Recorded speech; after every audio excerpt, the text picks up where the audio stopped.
नमस्कार विद्यार्थी मित्रांनो, देहाधिकारी स्पर्धा परीक्षा मंचच्या वतीने सुरू असलेल्या पोलीस भरती सराव सिरीजच्या 89व्या भागामध्ये मी अभिजित तुमच्या सर्वांचं सहर्ष स्वागत करतो।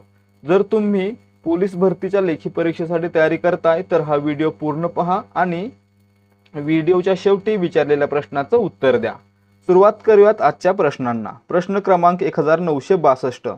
शरीरावरील केस आणि नखे ही टिंबटिंबची बनलेली असतात। मित्रांनो, मानवाच्या शरीरावरील केस आणि नख त्यासोबतच प्राण्यांची शिंग आणि त्यांचे खूर हे देखील केराटिन नावाच्या एका प्रथिनापासून म्हणजे प्रोटीन पासून बनलेले असतात। म्हणजे आपलं उत्तर काय असणार आहे? पर्याय 1 प्रथिन। काय नाव आहे त्याचं? केराटिन। त्यासोबतच मानवाच्या आहारातील ऊर्जेचा प्रमुख स्रोत कोणता? तर कर्बोदके। त्यासोबतच मानवी शरीराला आधार देणारं जीवनसत्व कोणतं? म्हणजेच मानवाच्या हाडांसाठी आवश्यक असणारं जीवनसत्व कोणतं आहे? तर जीवनसत्व ड, विटॅमिन डी। प्रश्न क्रमांक 1963। विद्यार्थी मित्रांनो, जर तुम्हाला माहिती समजते तर व्हिडिओला लाईक करायला विसरू नका। फ्रीमध्ये पाहायचे तर ॲटलिस्ट लाईक तरी करा। प्रश्न क्रमांक 1963। कॅन्सरवरील उपचारासाठी टिंबटिंब हे किरणोत्सारी समस्थानिक वापरतात। मित्रांनो, कॅन्सरवरील उपचारासाठी कोबाल्ट 60 नावाचं कोबाल्टचं समस्थानिक वापरलं जातं। याला काय म्हटलं जातं? रेडिओथेरपी असं म्हटलं जातं। म्हणजे आपलं उत्तर पर्याय 2। समस्थानिक म्हणजे काय? तर मूलद्रव्याचा अणुअंक तोच असतो परंतु अणुवस्तुमानांक बदलतो। त्याला काय म्हणायचं? तर त्या मूलद्रव्याचं समस्थानिक बनलं असं म्हणायचं। तर मित्रांनो, या ठिकाणी आयोडीन 131चा वापर कशावर करतात?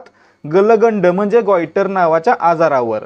आणि कार्बन 14 हे कार्बनचं समस्थानिक आहे। याचा वापर का केला जातो?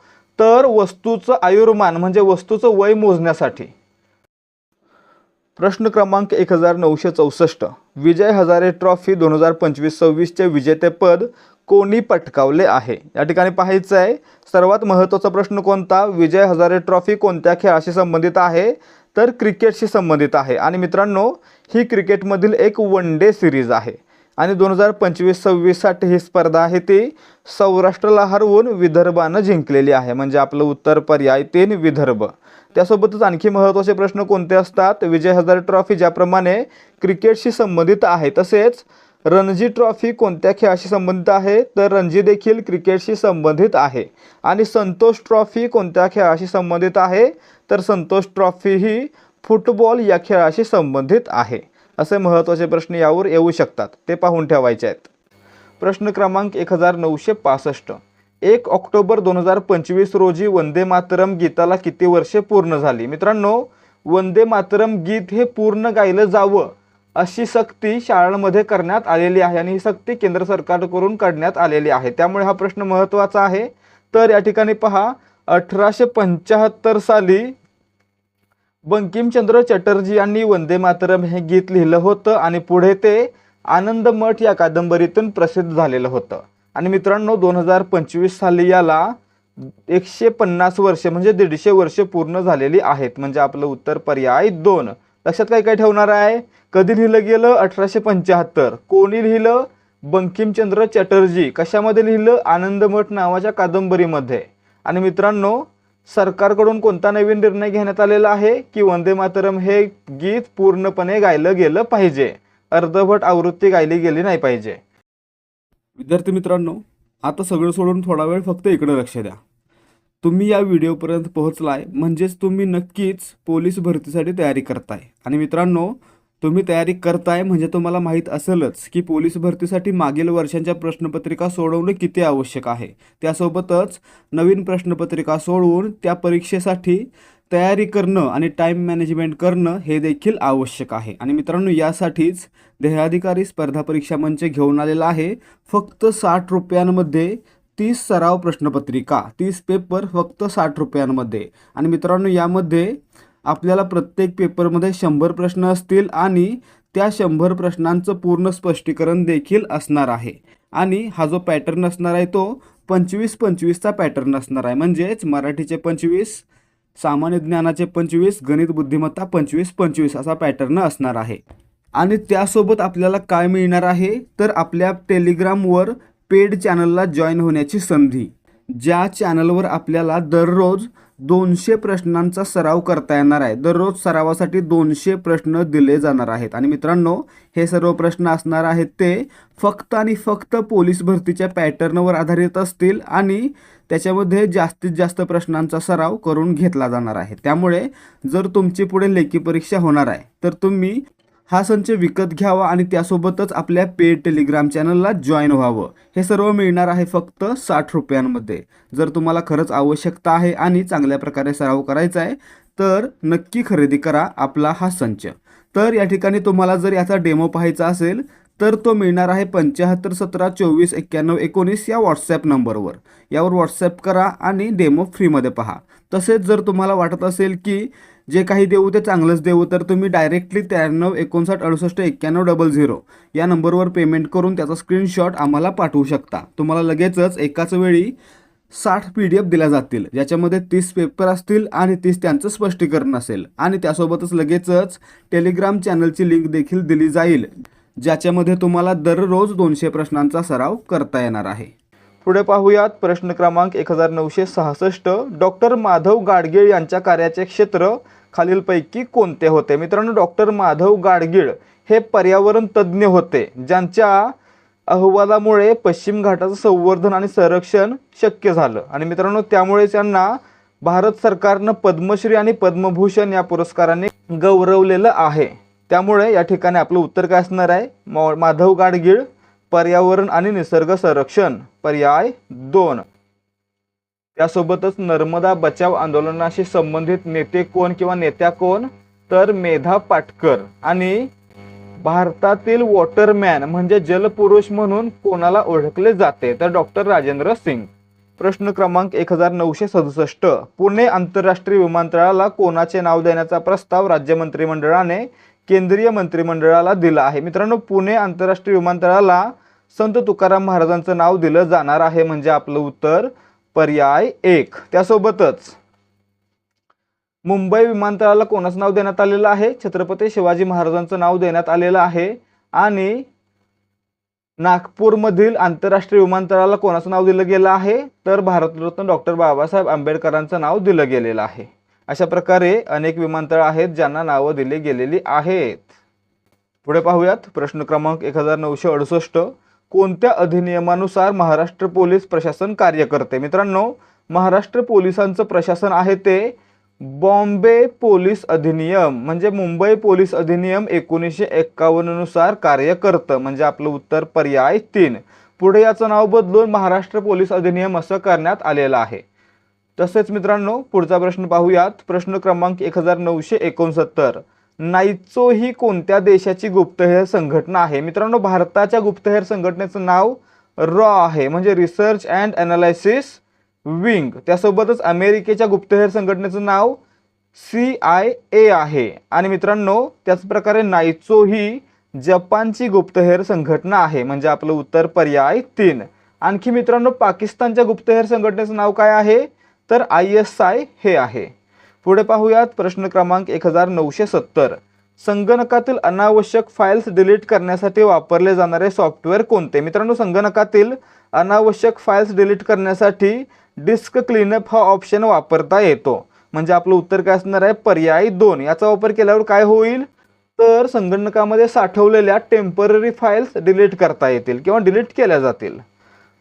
प्रश्न क्रमांक 1971. राष्ट्रीय किसान दिन कधी साजरा केला जातो? मित्रांनो, दरवर्षी भारताचे माजी पंतप्रधान चौधरी चरण सिंग यांचा जन्मदिवस म्हणजेच 23 डिसेंबर हा दिवस राष्ट्रीय किसान दिवस म्हणून साजरा केला जातो, म्हणजे आपलं उत्तर पर्याय 2, 23 डिसेंबर. आता महत्त्वाचा प्रश्न, महाराष्ट्रामध्ये कृषी दिन कधी साजरा केला जातो?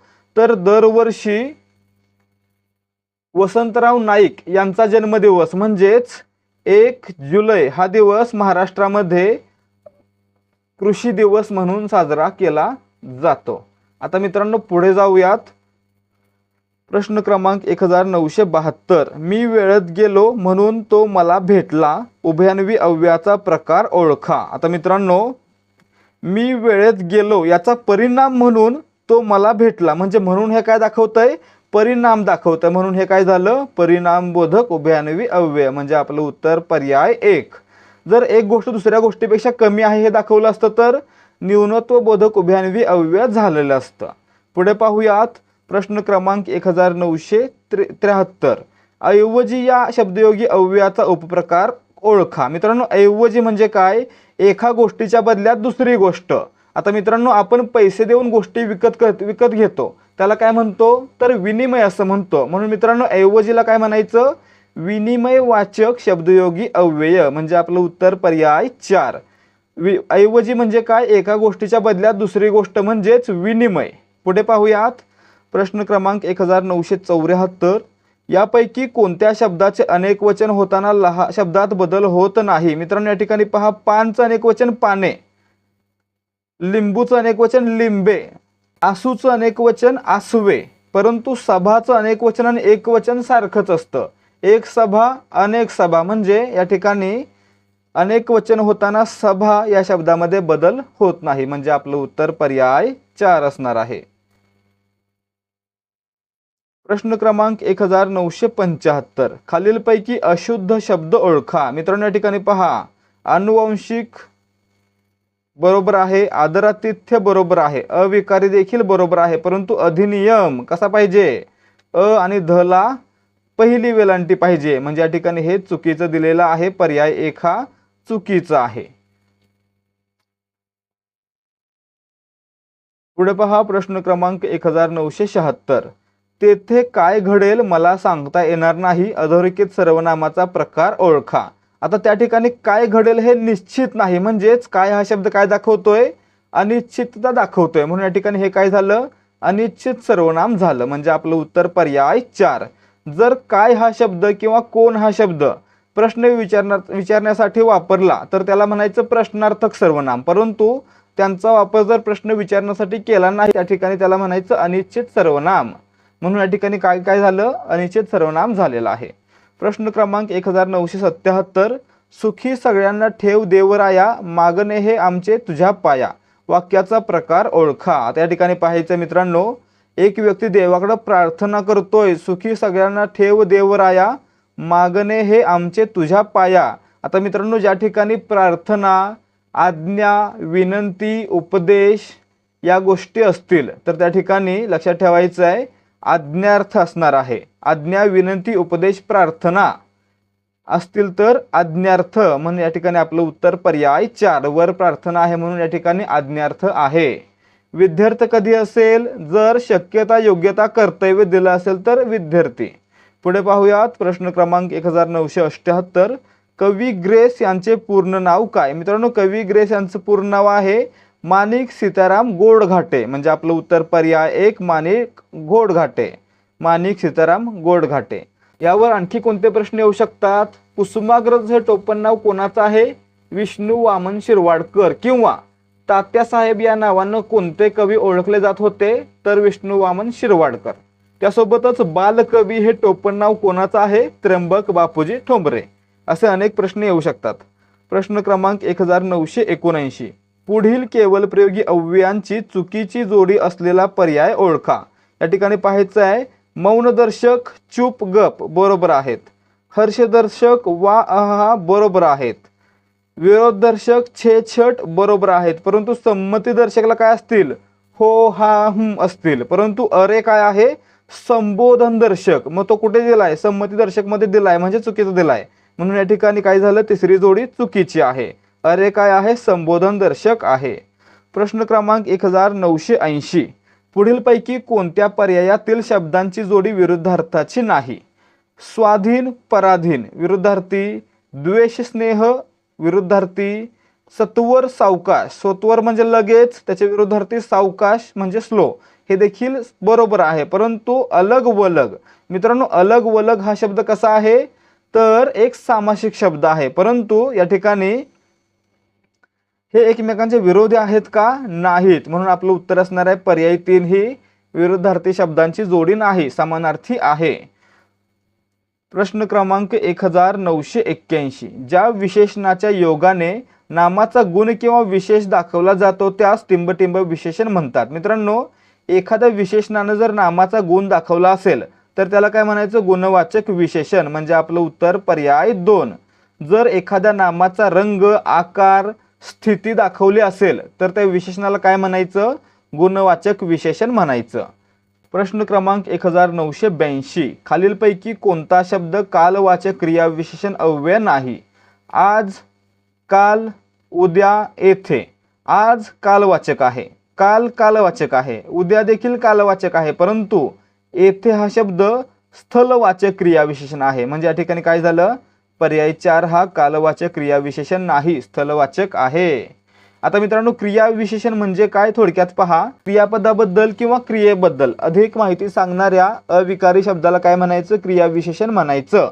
आता मित्रांनो, जर एखाद्या क्रियापदाला कधी, कोठे आणि कसा यानं प्रश्न विचारला तर येणारं उत्तर काय असतं? क्रियाविशेषण असतं. उदाहरणार्थ, तो काल शाळेत आला नाही. तो कधी शाळेत आला नाही? तर काल. म्हणजे काल हे काय झालं? तर कालवाचक क्रियाविशेषण झालं. पुढे पहा प्रश्न क्रमांक 1983, विभक्तीचे मुख्य कारकार्थ एकूण किती आहेत? मित्रांनो, विभक्ती किती आहेत? 8 आहेत. प्रथमा, द्वितीया, तृतीया, चतुर्थी, पंचमी, षष्टी, सप्तमी आणि संबोधन. परंतु कारकार्थ किती आहेत? कारकार्थ आहेत फक्त 6. कोणाकोणाला कारकार्थ आहेत? प्रथमा, द्वितीया, तृतीया, चतुर्थी, पंचमी आणि सप्तमी. षष्टीला आणि संबोधनला कारकार्थ नाही. लक्षात ठेवायचं आहे. म्हणजे आपलं उत्तर पर्याय 3. विभक्तीचे कारकार्थ किती? फक्त 6. 8 विभक्ती, कारकार्थ 6. प्रश्न क्रमांक 1984, वाक्यार्थाला बाधा न आणता रचनेत केलेला बदल म्हणजे टिंबटिंब. मित्रांनो, वाक्यार्थाला बाधा न आणता वाक्याच्या रूपामध्ये बदल केला तर त्याला काय म्हणायचं? वाक्य रूपांतर म्हणायचं. म्हणजे आपलं उत्तर पर्याय 1. उदाहरणार्थ, होकारार्थीचं नकारार्थी करणं. पुढे पहा प्रश्न क्रमांक 1985, पुढीलपैकी कोणत्या नामाची अनेक वचने होतात? मित्रांनो, या ठिकाणी पाहायचं आहे, विशेष नाम आणि भाववाचक नाम ही नेहमी एक वचनामध्ये वापरली जातात, यांचं अनेक वचन होत नाही. परंतु सामान्य नामाचं अनेक वचन होतं. म्हणजे आपलं उत्तर पर्याय 3.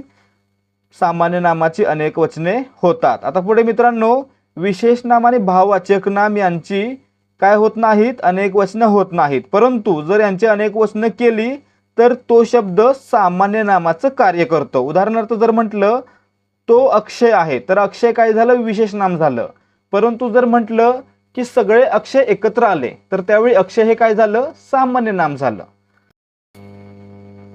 पुढे पाहूयात प्रश्न क्रमांक 1986, प, फ, ब, भ, म हे कोणते वर्ण आहेत? मित्रांनो, या ठिकाणी पाहायचं आहे, हा प्रश्न तुमच्यासाठी आहे. याचं उत्तर तुम्ही मला कमेंट करून सांगायचं. मी तुम्हाला फक्त एवढंच सांगेन की औष्ठ्य वर्ण म्हणजे ज्या वर्णांचा उच्चार करताना आपल्या ओठांची हालचाल होते किंवा ओठ एकमेकांना स्पर्श करतात त्यांना म्हणायचं औष्ठ्य वर्ण. त्यासोबतच दंत्य वर्ण म्हणजे ज्या वर्णांचा उच्चार करताना आपली जीभ आपल्या दातांना स्पर्श करते त्यांना म्हणायचं दंत्य वर्ण. दंत तालव्य वर्ण ज्यांचा उच्चार करताना आपली जीभ आपले दात आणि वरची हिरडी यांच्या मधोमध म्हणजेच दात आणि हिरडी दोन्हींना स्पर्श करतात त्यांना काय म्हणायचं? दंत तालव्य म्हणायचं. आणि पुढे ज्या वर्णांचा उच्चार करताना आपली जीभ आपल्या मूर्धेला स्पर्श करते म्हणजेच वरच्या टाऊला स्पर्श करते त्यांना म्हणायचं मूर्धन्य वर्ण. अशा प्रकारे वर्णांचे प्रकार पडतात. आता तुम्ही मला कमेंट करून सांगायचं आहे, प, फ, ब, भ, म हे कोणत्या प्रकारचे वर्ण आहेत? उत्तर येत असेल तर कमेंट करून नक्की सांगा. तर विद्यार्थी मित्रांनो, हे आजचे प्रश्न या ठिकाणी समाप्त होत आहेत. जर तुम्हाला या प्रश्नांची उत्तरं समजली असतील आणि दिलेली माहिती देखील चांगल्या प्रकारे लक्षात राहिली असेल आणि तुमचा सराव झाला असेल तर व्हिडिओला लाईक करा आणि यासारखे व्हिडिओ पाहण्यासाठी आपल्या चॅनलला सबस्क्राईब करा. भेटूयात पुढच्या भागामध्ये. जय हिंद, जय भारत आणि जय महाराष्ट्र.